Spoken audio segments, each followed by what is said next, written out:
भगवान ने गीता में कहा है त्रैगुण्यवशिलाद वेदा।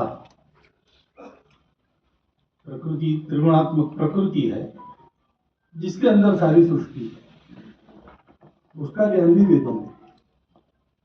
लेकिन आगे कहा है निस्त्रैगुण्यो भवार्जुन।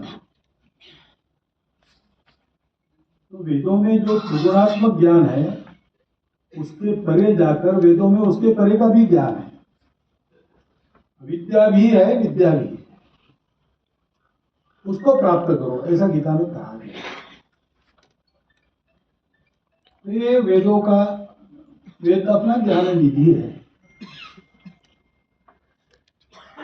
और ये वेद हम जानते हैं कि ये लिखे नहीं गए, ये सोचे नहीं गए, ये देखे गए।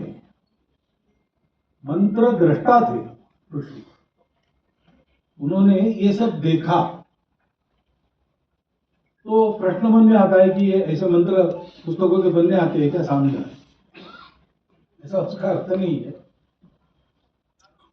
सारी दुनिया ये तो मानती है, सारी दुनिया की सब धार्मिक परंपराएं और विज्ञान भी मानता है कि सृष्टि का पहला रूप ध्वनि था। तो बाइबल में भी कहा है कि पहले वर्ड ही था, वर्ड ही भगवान था। तो पहली हलचल जो हुई, निष्पन्न ब्रह्म व्यक्त ब्रह्म हुआ, व्यक्त ब्रह्म में आया, तो उसकी हलचल हुई और हलचल से ध्वनि उत्पन्न हुई।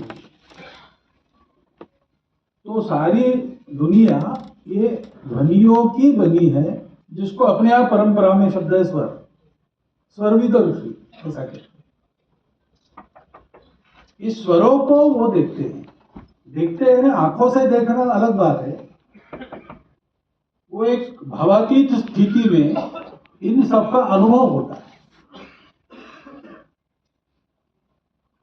अब आज मनुष्य कलयुग की स्थिति में ज्ञान प्राप्त करता है, तो यहां तक जाना उसके लिए कलयुग में संभव नहीं है। वो थोड़े लोग होते हैं ऐसा जाने वाले।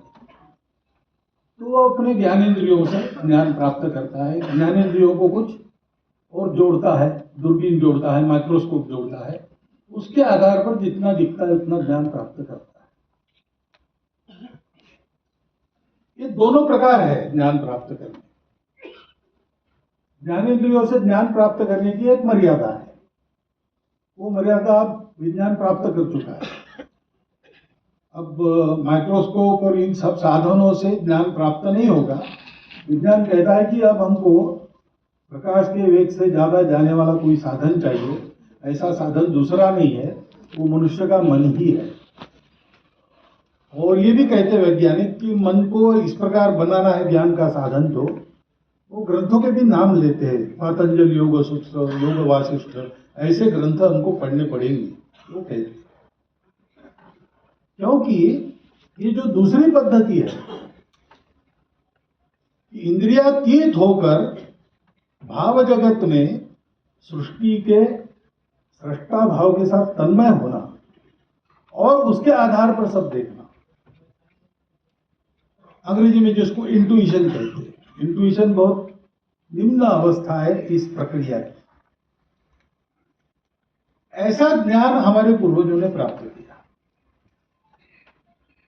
क्योंकि पहले तो स्वाभाविक रूप से मनुष्य बाहर खोजता है। बाहर खोजने के वही साधन है, आंख है, कान है, नाक है, वो वही सारे